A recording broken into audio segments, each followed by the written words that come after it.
I want to talk to you today about the coming technological singularity. I want to talk to you about transhumanism. I want to talk to you about the coming human enhancement revolution, because, folks, there is a growing, serious body of individuals in the world today who actually imagine the use of those monkey genetics as well as synthetic forms of life and other forms of whatnots, if you will, as being applied to our human biology in the very near future towards a post-human condition. They are called transhumanists.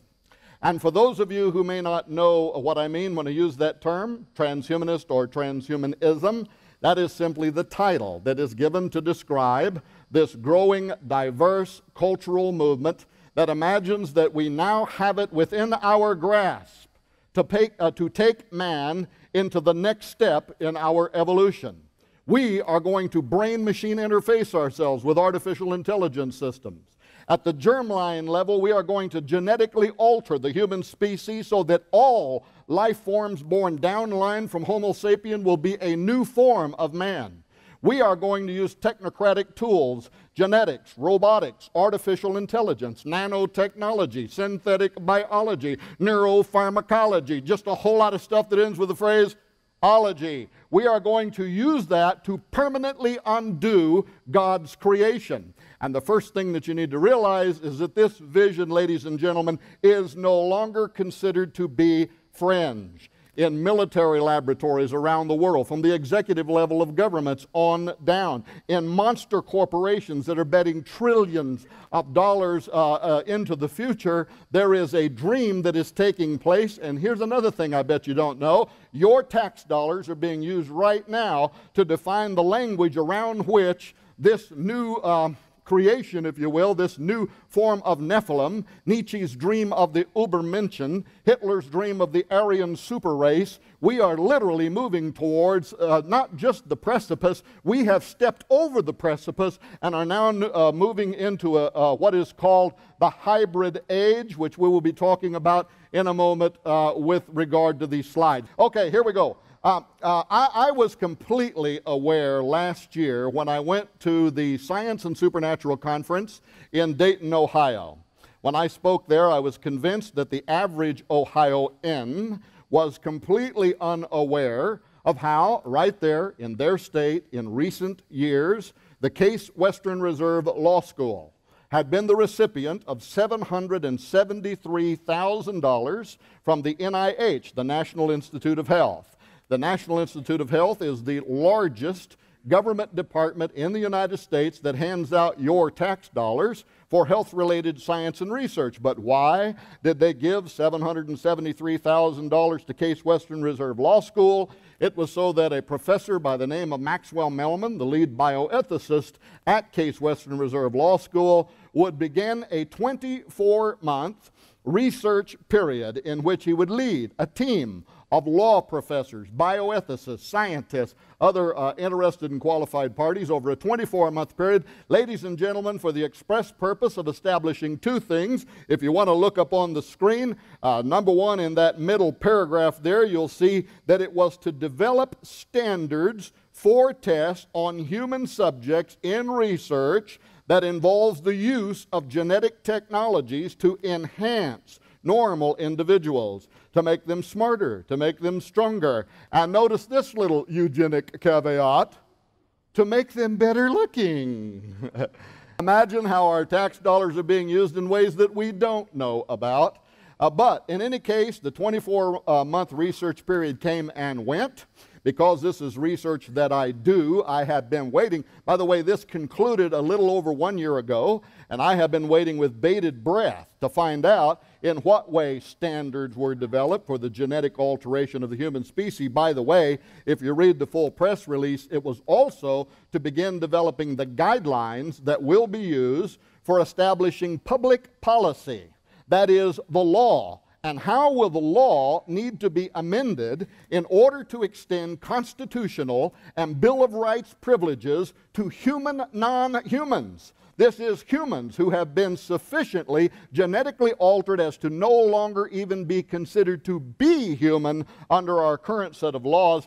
The Brookings Institute, the #1 policy think tank in the world right now, is writing a series creating the legalese around this whole debate called the Future of the Constitution series. I recommend you go there and read the series, especially articles number 9 and articles number 10, where they are talking about, within a decade, the genetic engineering of homosexual communities. #1 policy think tank in the world, #1 policy think tank to the United States, bends the ear of lawmakers, talking about genetically engineered gay communities and genetically engineered gay people who will need, because we are their creators, we will need to extend to them what our Constitution says we have in terms of inalienable rights that were extended to us from our Creator. So we are entering into a very unusual period of time. Now, before we go any further, if you're sitting here today, amazed that I haven't rushed off to one side yet, and besides that, live in Idaho, and maybe you are feeling a little bit envious right now of your Ohioan brethren and cistern. Yes, I did say cistern. And feeling like they might be getting the leg up on you in the genetic sciences, fear not. If you look at the screen, you'll notice that Idaho, as well as every state in the Union, the genetics revolution is on. When I knew that I was going to be speaking here today, the first thing I did was I went to Google. It's very simple. Whatever state you're from, do this. Just go type in words like genetic engineering, GMOs, whatever, and the name of your state, and then sit back in awe of how your tax dollars in your state are also being used. Some of the stories that popped up here in Idaho, this is the National Association of Science Writers talking about genetically modified animals having the potential for food and medicine, and they're interviewing here one of your scientists here in the state of Idaho. The USA Today article talking about Idaho company trying to perfect a genetically modified potato that's tastier and healthier. So your famous Idaho spud is literally about to get a new life, with emphasis on life. Of course, here's the Bioscience.org website celebrating the birth of the first cloned mule born in America, which was born here in the state of Idaho. Other articles, by the way, that popped up on the screen had to do with stem cell sciences in Idaho, had to do with the creation of human-animal chimeras at the embryonic level, which is part of the pharmaceutical research. And by the way, last night, I wasn't even looking for this. I was checking my email, and I thought, well, I'll just check my Google News alerts. And here was another article from an Idaho farmer, and the name of the article was GMOs Making Their Way into Your Pantry. And what this farmer was talking about is he is a farmer that raises large alfalfa fields here in Idaho, and he's very concerned because his alfalfa is being contaminated by genetically modified alfalfa that's also being raised here in Idaho, but that the dairy cows that are feeding on this alfalfa are assimilating the genetically modified organisms in their milk, which is then going to your local Walmart superstore, and you are drinking GMOs, something that we absolutely do not know very much about in terms of its long-term impact on the health. But ladies and gentlemen, the point is this. All across the United States, it isn't just Idaho, it isn't just Ohio, the state that I come from, Missouri, at the University of Missouri, we are raising humanized pigs, pigs that have human DNA in them for experiments in xenotransplantation. This is happening in every state in the Union, and we are the laboratory rats. Well, you might be saying, oh, surely, Tom, these have just got to be isolated news stories, right? I mean, you just went out and picked a couple of stories to try to impress Chuck Missler, or as if I could do that, or to prop up your thesis to try to make it look like it's more important than what it really is. Here's the truth, ladies and gentlemen.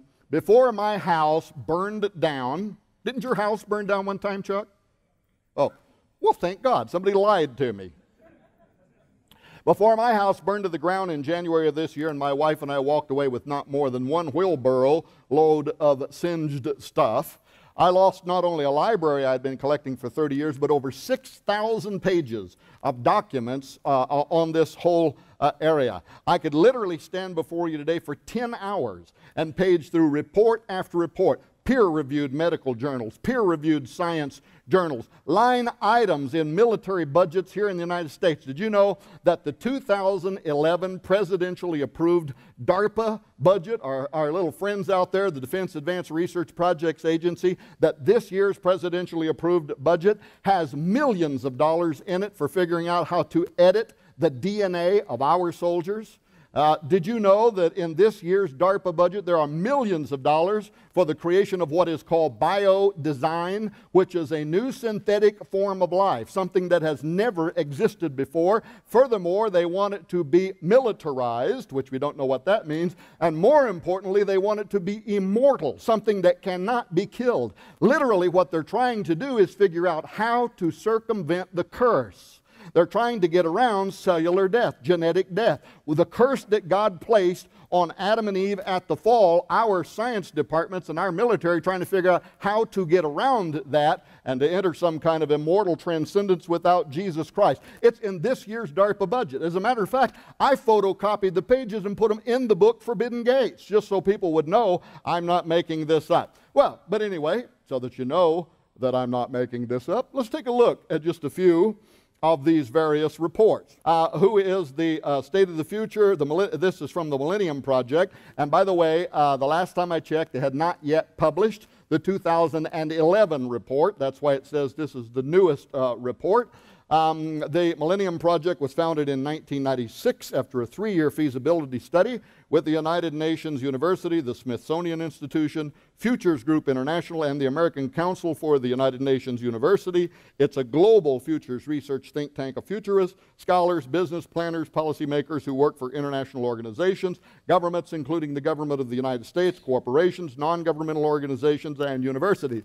Here is a quick excerpt. You can get the CD, read the whole report. Here's the excerpt. As computer code is written to create software to augment human capabilities, so too genetic code will be written to create life forms to augment civilization.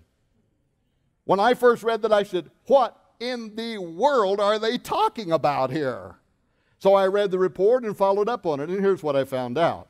Some of you may be aware how that many agencies around the world, including our government, and our military especially, has had a very strong interest for the past few decades and have spent billions of dollars in the quest to decode the secret brain language of the brain, the neural code, the neuron pulses of the brain. We have an interest in this, perhaps even for weapons technology purposes, to be able to control literally the thoughts of individuals at a distance. But beyond that, there are practical applications. Imagine the benefits to a paraplegic who could drive a wheelchair by thought alone. So there's a lot of benefits that could come out of this kind of technology. It's called brain-machine interfacing. But the military has been figuring out how to decipher the syntax, the complex communication rules around the electrical firings within your brain. They follow a consistent pattern that is repeatable, and it has been a daunting task to try to figure out that secret language. But over the decades, well, you may have gone to YouTube at some point, and you watched one of the early illustrations there of a rhesus monkey.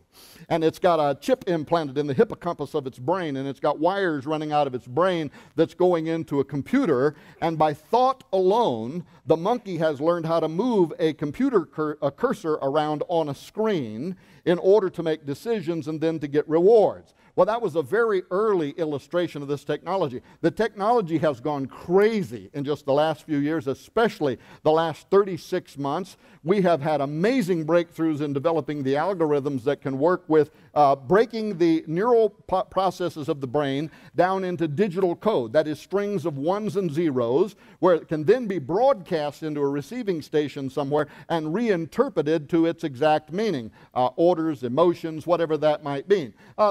You know what I'm talking about, don't you? You're sitting here right now, you're listening to me, and thoughts are going through your head. That's neural activity. You're sitting there thinking, man, this guy is out of his ever-loving gourd.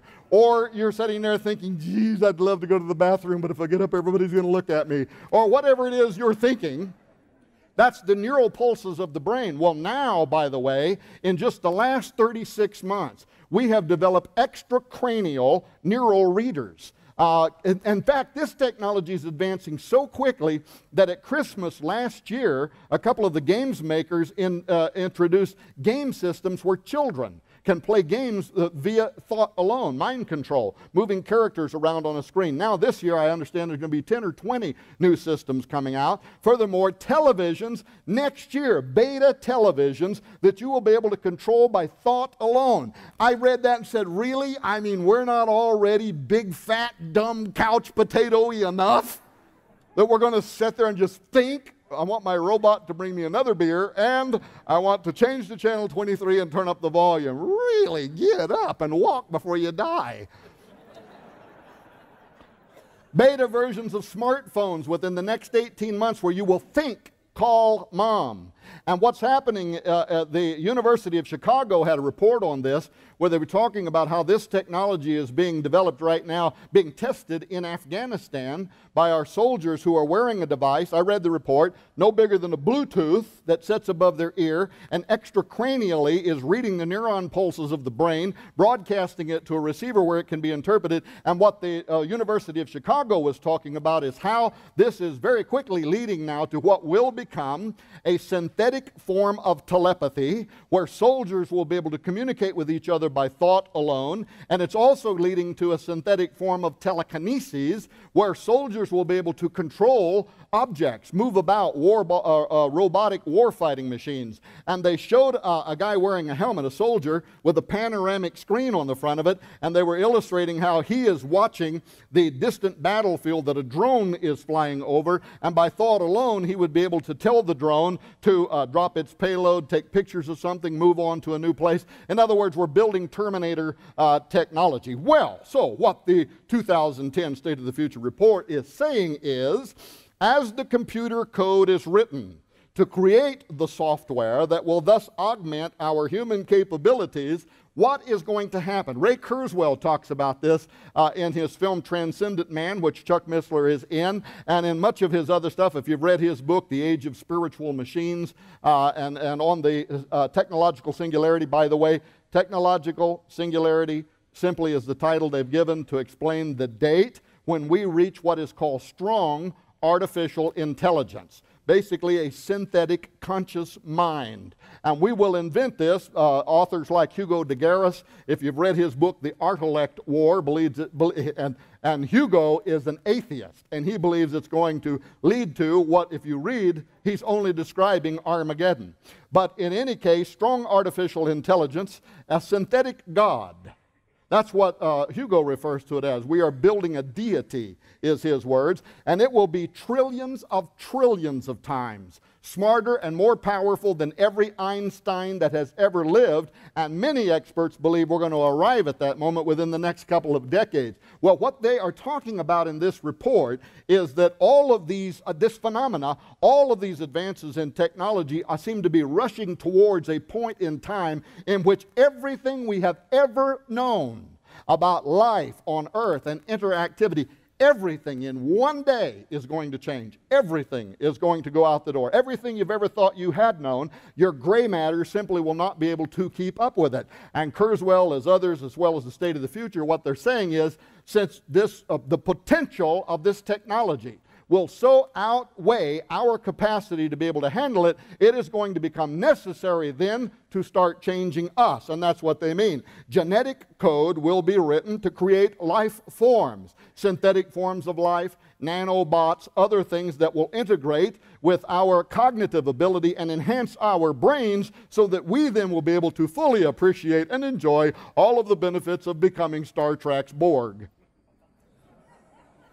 Foreign Policy magazine, the Washington, D.C. based award-winning magazine of global politics, economics, and ideas, just this month agrees with our Borg-like future, and they have published a new fantastic special report called The Future Is Now. I would recommend you go there and read the entire report, but here is one of the excerpts. Quote, "As we try to understand an incipient future in which technology has insinuated itself into every sphere and nook of human activity, from the manipulation and replication of DNA to space exploration, and in which humans continuously seek ways to speed up their biological evolution to match the breakneck pace of technological evolution.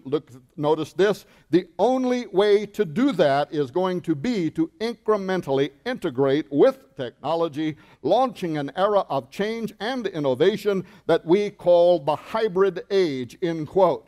This is only one of numerous special reports that are coming out now, including military analysis, that are referring to this term, the hybrid age. And ladies and gentlemen, they mean exactly what it sounds like they mean. They're saying there was the Bronze Age, there was the Agrarian Age, there was the post-industrial age, there was the industrial age, there was the information age that gave birth to the internet, but we have entered into what is now called the hybrid age, in which every living thing, everything that God made is going to be hybridized. Think about that. The God who set barriers between the species and ordered that each kind only reproduce after its own kind has us in his face now saying, yeah, but we think we're going to do something different. We are entering into the hybrid age. We are genetically modifying crops. We are genetically modifying animals. We are creating transgenic forms of animals. We're talking about everywhere, all across the world, in the United States, Europe, Austria, China, all over the place. This is happening. We are genetically altering humans at the embryonic level. In Britain right now, there is designer baby technology, which has already started, sex selection, hair color, eye color. The next step, of course, will be germline genetic engineering, to start engineering their genetics at the earliest level, the sperm level or the egg level or the earliest embryonic level, so that it then becomes adapted into their genotype. We engineer a new form of human whose genotype is different than yours is, which means whatever we engineered, that has become heritable. Everything born down line for that re-engineered human will become as it is. Does this sound to anybody but me like this is something we tried on earth once before? Yeah, this is happening. We're entering into the hybrid age where everything is going to be altered. I'll have to move quickly if I'm going to get through all this. The Mail Online, this was one of the top news sources out of the United Kingdom. Your children will live to see man merge with machines, but will it save or destroy us? Here is the Evangelical Lutheran Church in America, Redesigning Humans, the Final Frontier. And as a matter of fact, Professor Margaret McLean here is actually talking about people like Professor Gregory Stock, who is a leading transhumanist advocate of germline genetic engineering, the permanent altering, undoing. Well, look, actually, look at what he says here in that last paragraph, paragraph 4. We know that Homo sapien, that's you, is not the final word in primate evolution, but few have yet grasped that we are on the cusp of profound biological change, poised to transcend our current form and character on a journey to destinations of new imaginations, end quote. Of course, again, I would take issue. I don't think this is a new imagination or thought. I think this is an old imagination or thought, and by the time we get to the end of this presentation, you'll see that I also think that it's very prophetic. Hey, here's a Scientific American, triple helix, designing a new molecule. You didn't even know your double helix is outdated, did you? Here we sit, Ford Pintos, Chevy Chevettes, not even aware that our benevolent overlords are working overtime to upgrade all of us, at least to Cadillacs, if not Rolls-Royce altogether. Here's Christianity Today. The techno-sapiens are coming.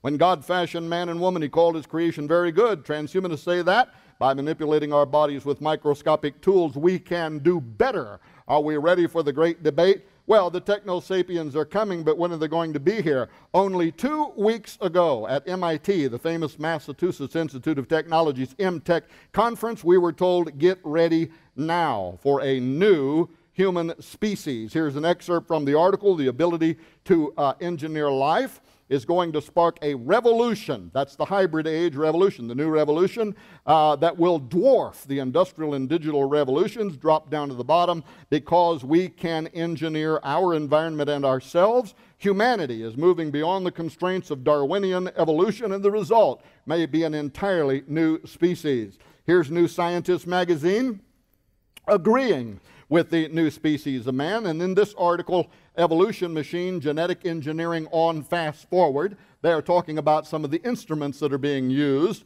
to move us towards our post-human future, including gene sequencing machines. And they're talking here about how the technology is becoming much more affordable. The machines are becoming much more powerful. Notice under that little italicized, right under that line, that little italicized opening remark, automated genetic tinkering is just the start. This machine could be used to rewrite the language of life and create new species of humans. And notice that interesting graphic they created where it's got the double helix coil, the human coil, going into the machine, and at the top being spat out all kinds of alien green, wonderful forms of new humanity mixed up with all kinds of other stuff. Well, among the thousands of laboratories around the world where creators have been honing these skills towards our post-human future, human-animal chimera research has been a very important model. I want to talk about this news story here for just a moment. First, notice that this is Reuters news. I want you to know that this is not Weekly World News when you see what they're talking about here. I don't want you to think I grabbed this from the tabloid section as I was exiting that Walmart supercenter. Reuters News, and look at this headline. Scientists want debate on animals with human genes. But look at this first paragraph. A mouse that can speak, a monkey with Down's syndrome, dogs with human hands or feet. British scientists want to know if such experiments are acceptable or if they go too far in the name of medical research. Now, please note that this article was published 24 months ago.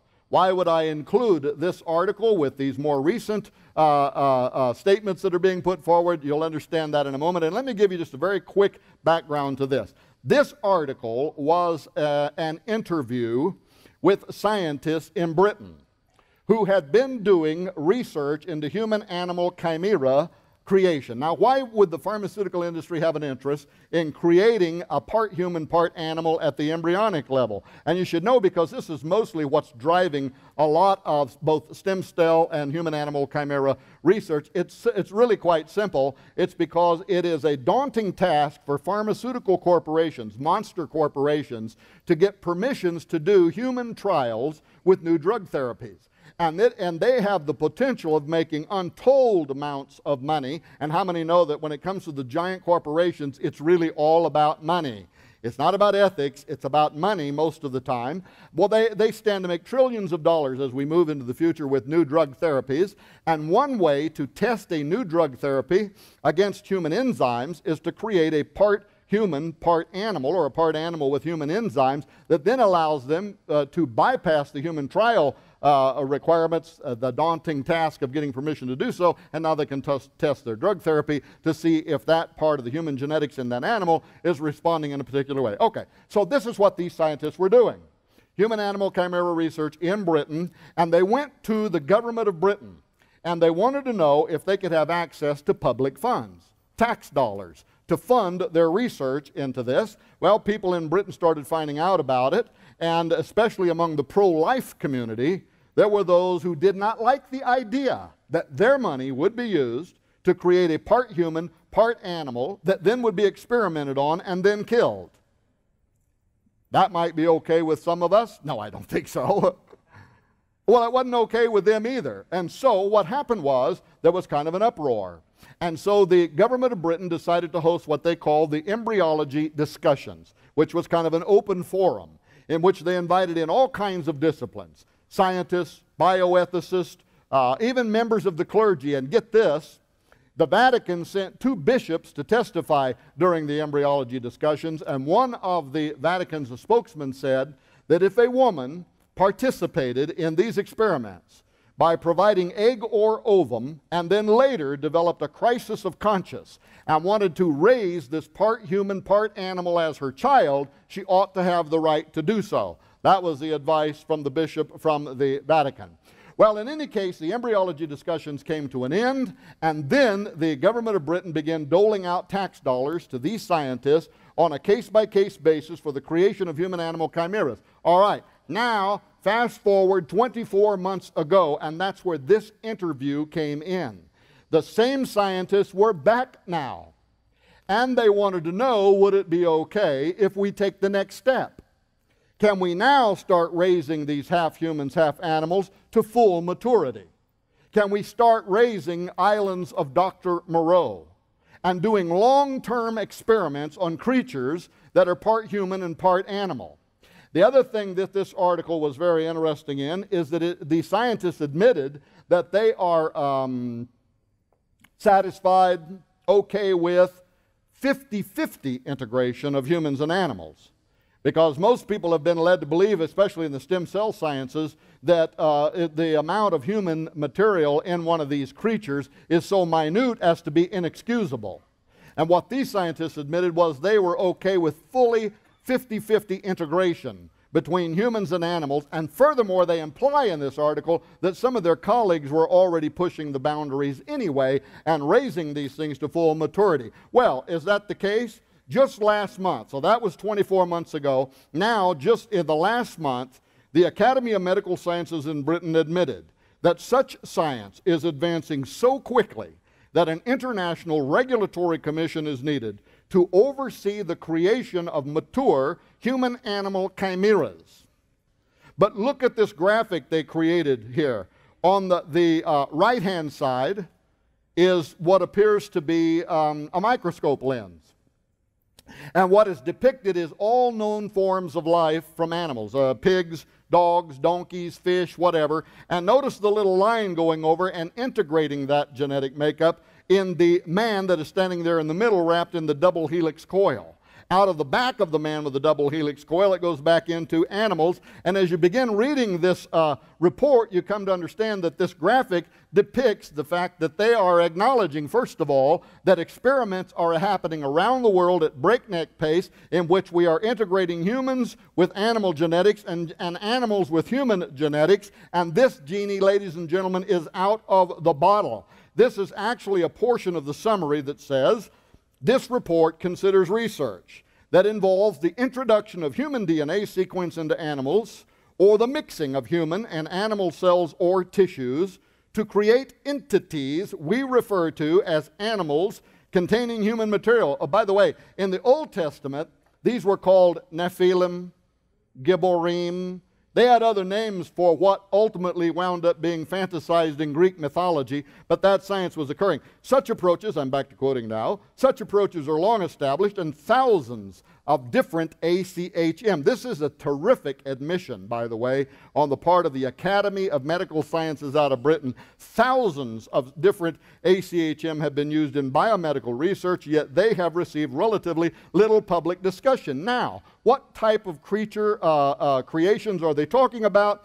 These bullet points on here are actual exact extracts from this report, even the part that's in red, which I've only highlighted to point out to you. Note, number one, extensive modification of the brain of an animal by implantation of human-derived cells, which might result in altered cognitive capacity approaching human consciousness or sentience or human-like behavioral capabilities.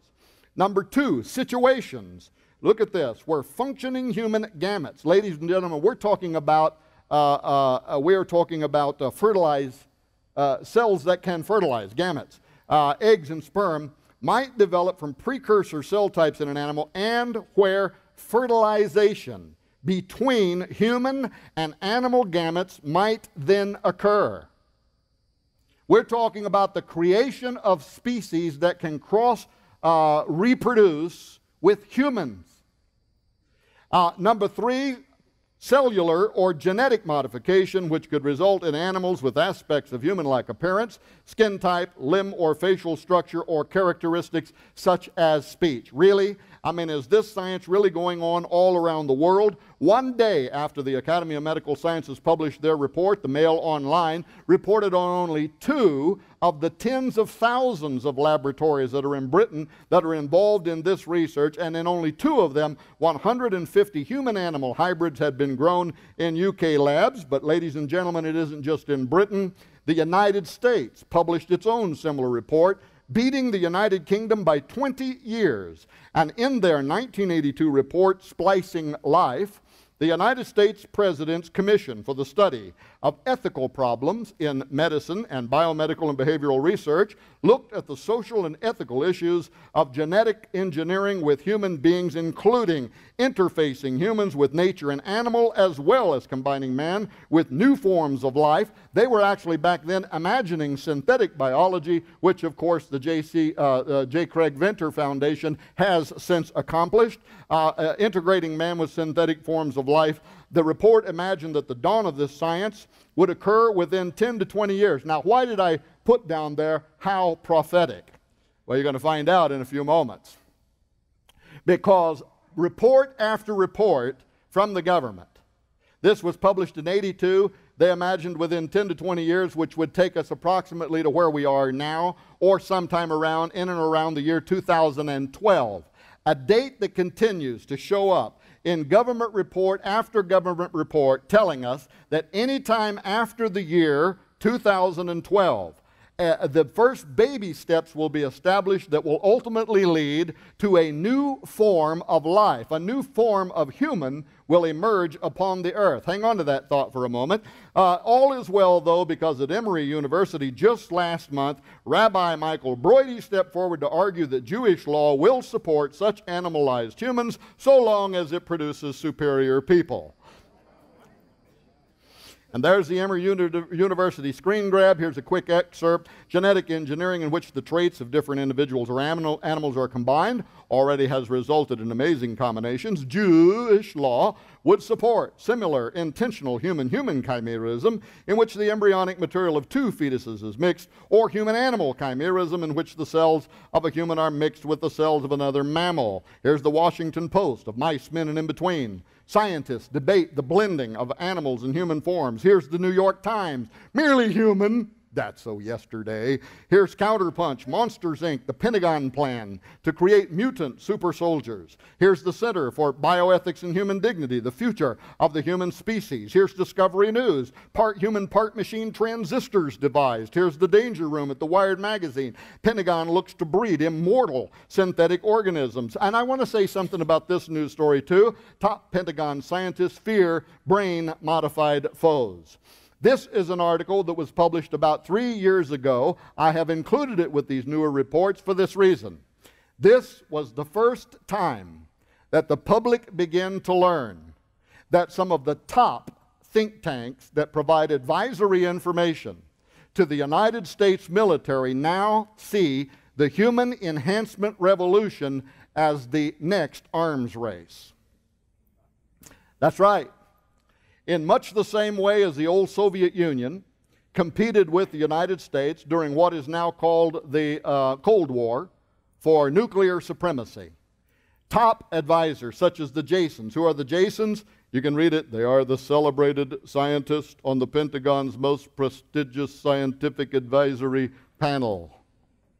And that's all you ever will know about them unless you have, like Chuck Missler, top secret security clearance or access to such, because these people are very guarded of their identities, but suffice to say they are among the scientific and academic intelligentsia. And the Jasons have been advising the U.S. military in this report, and one that I did not include in this PowerPoint presentation that you should Google and read is a newer report called the $100 Genome, Implications for the Department of Defense, in which, get this, they tell the Department of Defense that they only have until December of 2012. Now, why that date? December of 2012, and they said if we don't get ahead of this technology by that date, our military risks, these are their words, falling unrecoverably behind in the race for personal genomics. And they, in that report, by the way, they talk about genotype and phenotype. If you remember your basic biology in school, genotype is what you are basically internally. I mean, this is what you inherited from your parents. This is your genetic makeup. But phenotype is how that is expressed externally. It's the way you walk, the way you talk, the fact that you're bipedal. It's what makes you look to me like you look to me. That's your phenotypic expressions. And the information from the to the Department of Defense from the Jasons, what it is implying is, as we begin altering humans in terms of their genetic makeup, they are going to start looking different. They're going to start walking different. They're going to start acting different. They're going to start becoming different. And once again, I think this happened once before in history. But this article right here 3 years ago was the first time that the public began to learn that these high-ranking top intelligence agency advisory panels now see human enhancement as potentially the next arms race. Well, I got to go very quick. Discovery Magazine looked into this technology and, in the hands of transhumanist aspirations, concluded that it is the most dangerous idea in the history of the world. There are hundreds more similar news and peer-reviewed articles on the coming human enhancement revolution that we don't have time to talk about, so let's take a little turn in the road here now, and let me talk to you for the next little bit about something else. How soon? This is a big question. Before the human enhancement revolution is widespread. Now, you say, okay, Tom, you mentioned the year 2012. Do you believe that December 21st, 2012, the end of the Mayan calendar arrives and all of a sudden the floodgates open and the earth is swarmed with new Nephilim? No. I hope not. Although Isaiah did say, open the gates, ye ruler, I give command and I bring them. And in the Greek Septuagint it says, giants are coming to fulfill my wrath. Opening a gate. And this after the destruction of Babylon. So this is all very prophetic. Okay, so maybe, but I sure hope not. But the point is this, that this is the date that the experts believe that what we have been doing to genetically modified crops, what we have been doing to genetically modified animals, we are going to begin doing to humans, and ultimately it's going to reach an exponential curve where there will be widespread commercialization of the altering of humans. It's going to start on the battlefield. It's in this year's DARPA budget for editing soldier DNA. But just like so many other things, DARPA invented the internet, but now we all participate in it. The military developed global positioning satellite systems, and now every one of us have phones and GPS navigators in our car. So what begins in the battlefield is going to ultimately make its way into the broader culture at large. And for whatever reason, like this report right here, converging technologies for improving human performance. It's got bullet points, it's got graphs in it, all talking about how these sciences are going to be used to create a new version of man. In fact, you remember the old commercial that showed an egg inside of a frying pan frying, and it said, "This is your brain on drugs"? Well, if you read this, you'll understand why they show a man with his brain on the front of it, because this is your brain on transhumanism. That's what this is all about. But I think there's something, and this was published approximately a decade ago, in which they speculated that approximately within a decade, sometime around the year 2012, the first baby steps towards the emergence of a new form of man. Now, what's very strange about this to me, and I will apologize here if suddenly I start becoming a little bit of a preacher maybe. Is that okay? Anything to wake you up. There's something here that I can't quite put my finger on, but it is very unusual. And you know that one of the approaches in the Koinonia Institute is you deal with probabilities. Sometimes you can't really nail something down beyond a shadow of a doubt, but what you can say is it's 99% probable that this is the way it is. And when I deal with mathematical probabilities, I can't understand why. For instance, all of our reports are looking to the year 2012, but did you know that for thousands of years, occultic societies around the world prophesied, not just the Maya, that in the year 2012 there would come the emergence of a new form of man upon the earth? See, the Maya didn't say that December 21st, 2012 would be the end of the world. And you see these modern Maya. In fact, don't we have something like a group of them right now going across the United States with 13 crystal skulls talking about all this? I think I read something about that in the news or heard something about it. And they're celebrating the coming of 2012, but they're going to wind up in some place like New York on 11/11/11. All of these are very powerful occultic numbers. But what these new Maya and what the old Maya, what they actually were saying was, first of all, it's all based on the precession of the equinox, the rotation of the planets, doodly doodly doo. And they were very, well, I just don't want to get into that. they were very smart astronomers. So somehow they either knew it or an invisible spirit whispered it in their ear, which might be part of a thousands of year old plan to lead to great deception. Could be. But in any case, somehow they knew it. And they set their calendar in 2012. But the Maya, their prophets, by the way, one of their prophets became a Christian, and he combined his prophecies with what he called the Christian Last Judgment, and still believes that the year 2012 is significant, but then from and this was during the 1600s, by the way, with prophecies from the Bible. In any case, what they believed was, if I can get my head on track here, first of all, that there is going to come the return of their feathered or winged dragon god, their serpent god, that you see celebrated throughout Mesoamerica, which would be during a time of great tribulation upon the earth, followed by the emergence of an enlightened man on earth, a new form of humanity. The Aztecs believed the same thing and also set their calendar to end in the year 2012, also accompanied with the return of their feathered or serpent god that has the power of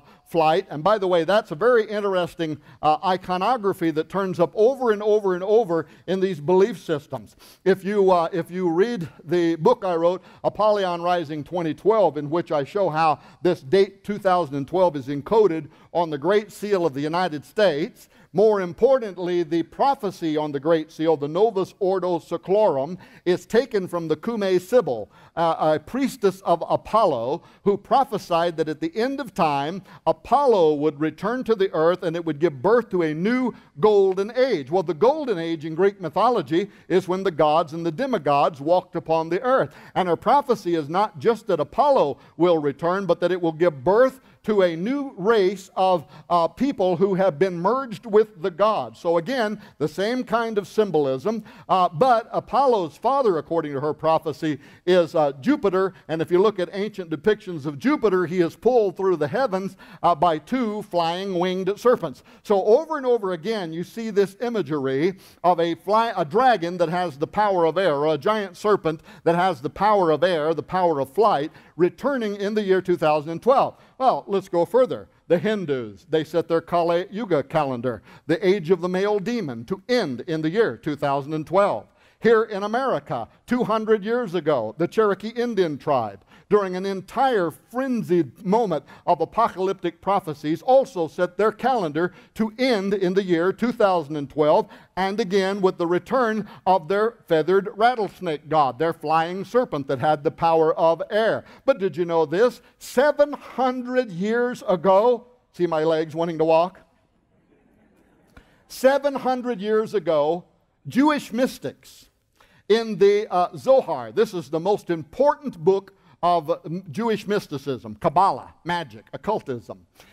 700 years ago, these Orthodox priests who rejected Jesus Christ as their Messiah, when speculating about when the Messiah would arrive, in the Vieira section of the Zohar, under the subsection Signs Heralding Mashiach, set the date of his appearing in the Jewish calendar year 5773, which in our Gregorian calendar, guess what, begins in the new moon 2012 and extends into the following year 2013. A 700-year-old occultic Jewish prophecy from guys who said when our Messiah comes, it'll be the year 2012. Because they rejected Jesus Christ, who are they talking about?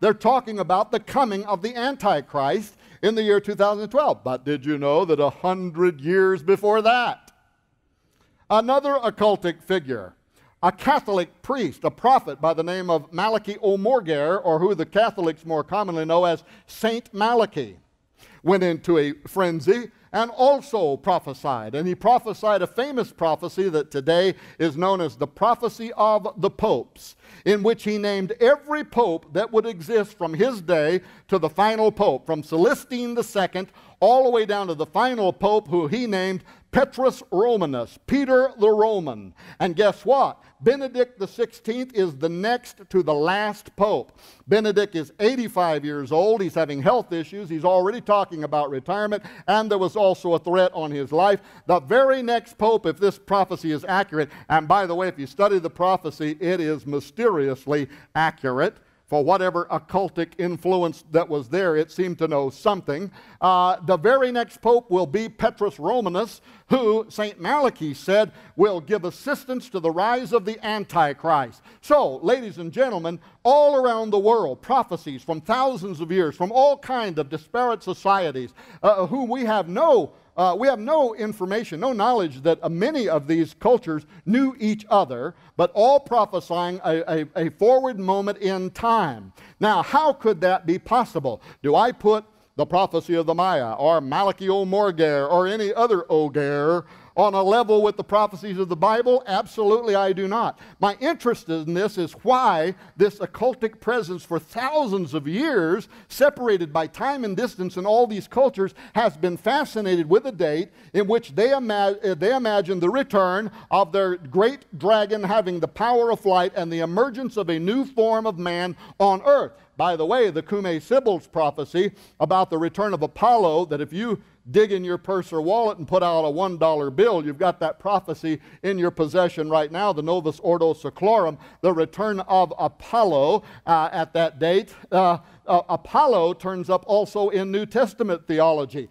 When speaking of the Antichrist, it says he will be the son of perdition. And this term is Apollia, Apollyon, Apollo. It is the ancient word that depicted the god Apollo. And so even New Testament theology would seem to imply that the spirit that is going to inhabit the Antichrist, which was prophesied 700 years ago by Jewish mystics who rejected Jesus Christ as appearing in September, the new moon of 2012. Ladies and gentlemen, what is going on? And then the big question is, why have all of our government reports and these various agencies and the science community, why do they keep fascinating about the year 2012, after which there is going to be the emergence of a new form of man?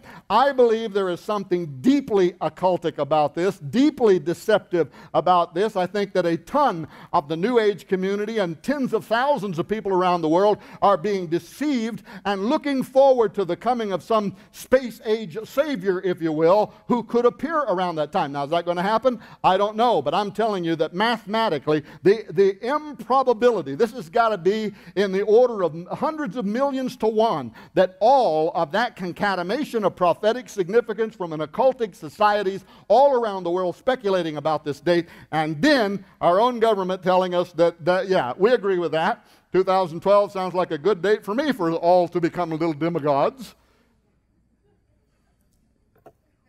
Sorry.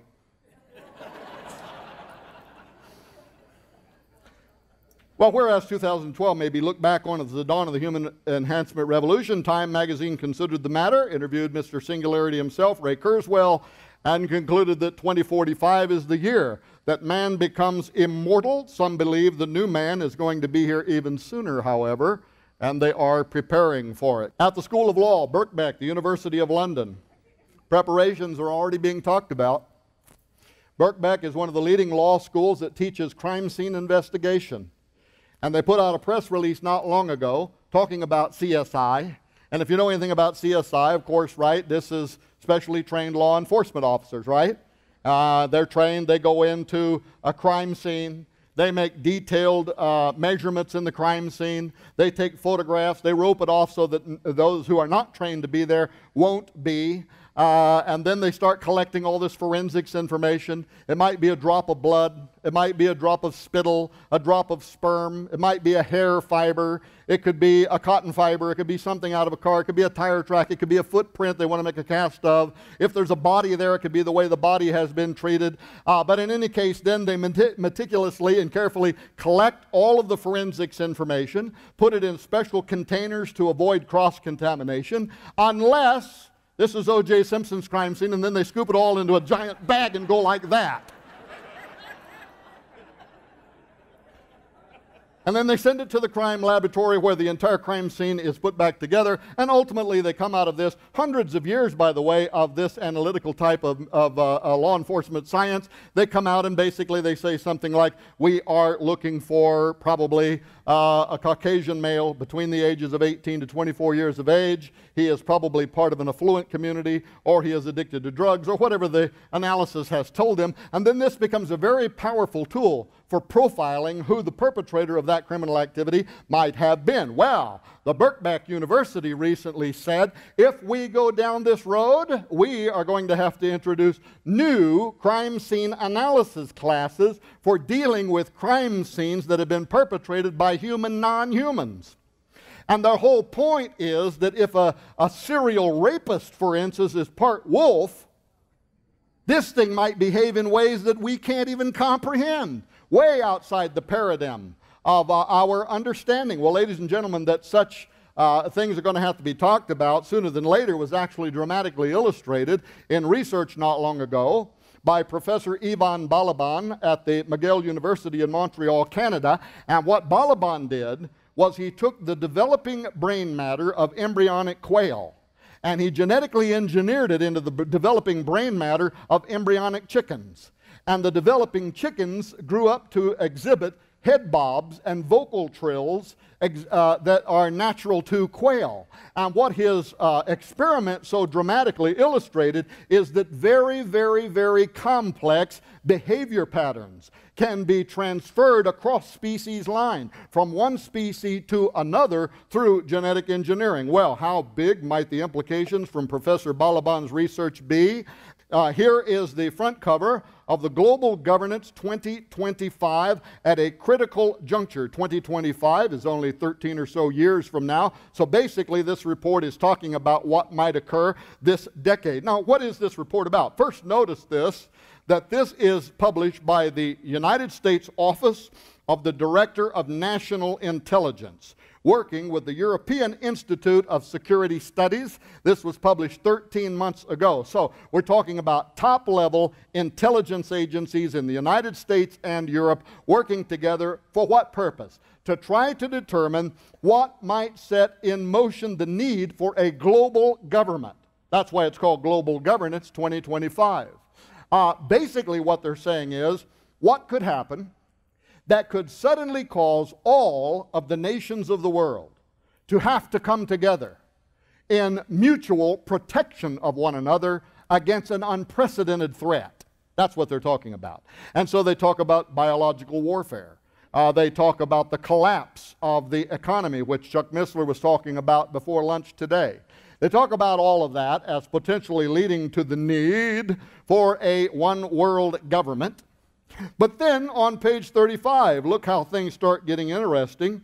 No forum currently exists for dealing comprehensively across the scientific community, industry, and government on measures needed to diminish the risk posed by the biotechnology revolution. In addition, biotechnology can drive new forms of human behavior and association, creating profound cross-cultural ethical questions that will be increasingly politically contentious. Few experts believe that current governance instruments are adequate for these challenges. That's what the Birkbeck Law School was also saying.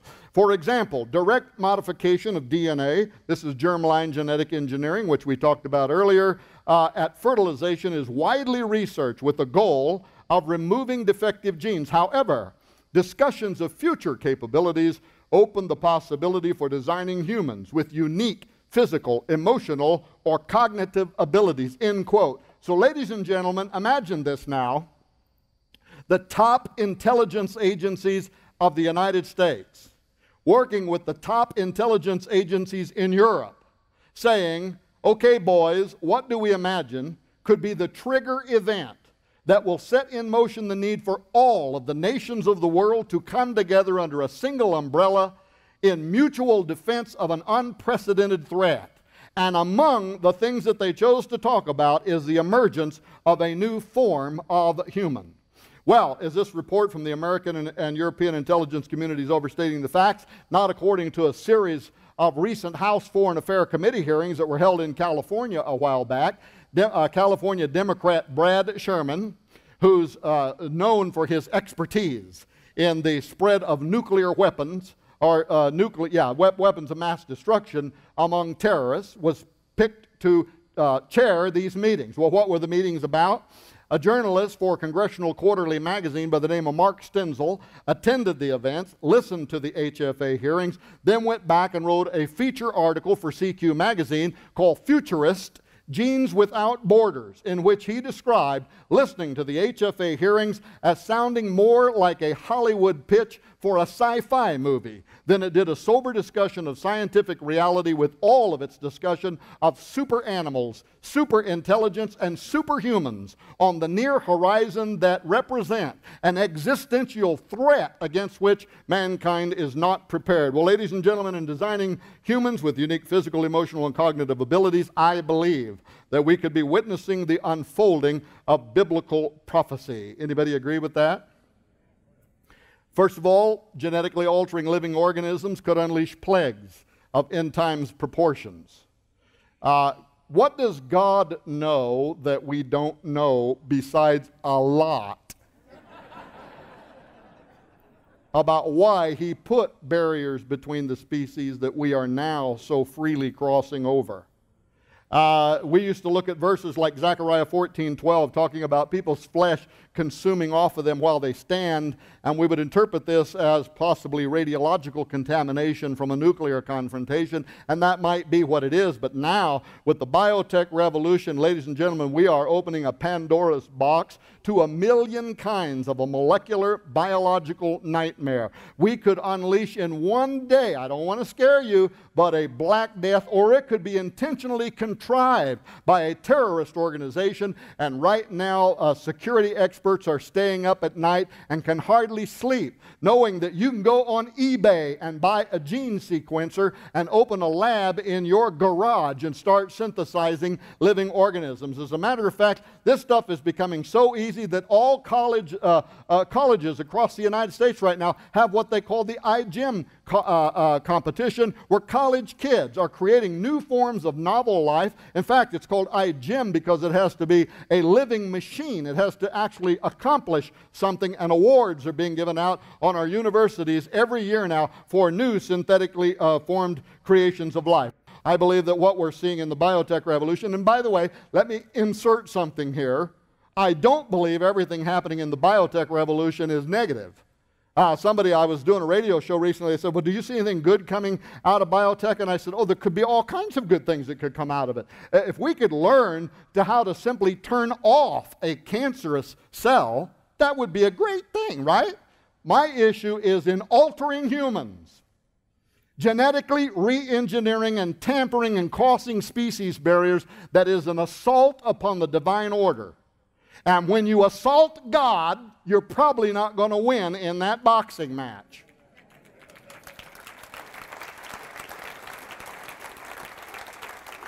I believe it could also be a fulfillment of Luke 17:29, where our Lord says that His appearing would be as in the days of Lot. If you go, as I said earlier, to the Brookings Institute right now, you'll see where they're making the arguments for the creation of homosexually, genetically engineered gay Gattaca communities. And then lastly, I believe it could be a fulfillment of Matthew 24:37, when our Lord's closest disciples said, Lord, tell us, what shall be the sign of thy coming and the end of the aeon, the end of the age? He gave them a whole series of signs that are all unfolding around the world as we speak. And then he ended it by saying, as the days of Noah were, so shall also the coming of the Son of Man be. What was it that happened in the days of Noah? Ancient records around the world tell the story of powerful angels, genetic scientists, who left their habitation and descended to earth.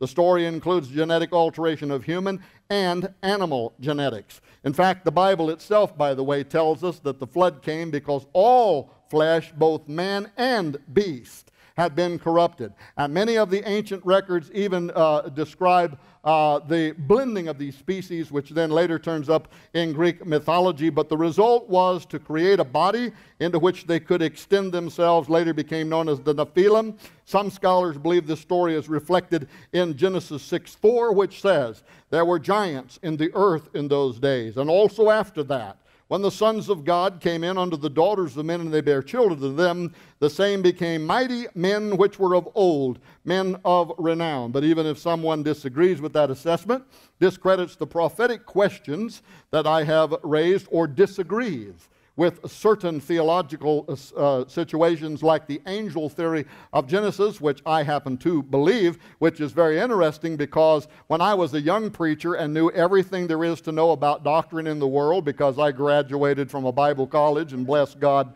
I'm the answer man, I was a Sethite. I no longer believe this than the man in the moon. And the first person that brought this theory to me, I said, you are out of your mind.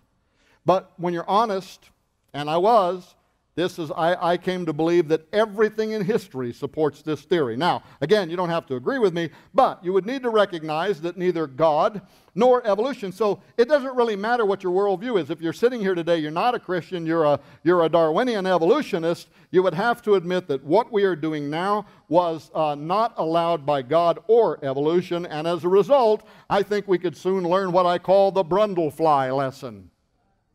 Want to know what I mean? Have you seen that old movie, The Fly? And there was this scientist by the name of Seth Brundle, and he was conducting teleportation experiments. And one day he goes into machine A, not aware that a common housefly had flown in there, and he pushes the button, is discombobulated. He is transferred to machine A where he is remolecularized, walks out of the machine feeling fine, not aware that his genetics have been combined with the genetics of a common housefly. Well, very soon he starts becoming the transhumanist dream come true. He's got lightning quick agilities, superhuman strength, the sexual proclivities of an African lion.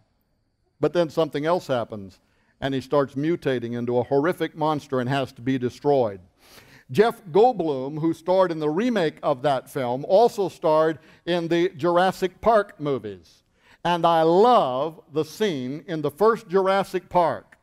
He's playing a character, by the way, a Weasley-looking guy. Jeff Goldblum plays a very good Weasley-looking guy by the name of Ian Malcolm, who is a scientist that subscribes to the chaos theory. And he is in the back of a Jeep. Do you remember this scene? And I think the guy's driving and the woman's sitting here, and they are being chased down the road by a giant man-eating Tyrannosaurus Rex that is nipping at the back of the Jeff Goldblum character's head, who's leaning forward, and he says to the people in front of him, who in the world thought this was a good idea? Who thinks what I'm talking about is a good idea? Members of government, military, philosophy, futurists, the science community, academia, and this is happening, by the way. I'm going to be interviewing Professor Holbert, who was in the film with Chuck Missler at Stanford University in the spring for our documentary on transhumanism, and he said, when you get here, I want to introduce you to the Transhumanist Society, the students group, or whatever they're called, on campus. That's happening all across the United States, every campus, Stanford University, Oxford University. The people that hold the prestigious seats there have written their thesis on transhumanist values, such as Professor Nick Bostrom. You can go to nickbostrom.com and read his report on transhumanist values, in which he celebrates how we are going to combine ourselves with animals. And the good of this, he says, is because animals can, they have modes of perception that we do not have. Well, I read that and I said, you're right. The Bible tells me that Balaam's donkey could see the angel, and Balaam could not. Some animals might indeed be able to see into the spirit world, and I think that this is part of the problem here. There are invisible entities that are inviting us to make contact. And ladies and gentlemen, it may not end very well. There is the cover of the book, Forbidden Gates. I don't have time to talk about any of that other stuff. Here is the new book, Pandemonium's Engine, which Dr. Missler was so graceful in writing a chapter for. We try to abduct him into anything we're doing anytime we can. But Christians have got to get involved in this discussion. Don't wait on your church or your pastor to do the job for you. Get personally educated on the basic issues, the basic ethics. Secondly, employ your particular talent or strength to engage. So, if you're involved in politics, if grandma wants to get on her knees and take this to God, that would be okay with me. There is power. The devil trembles when he sees the weakest Christian on their knees, right?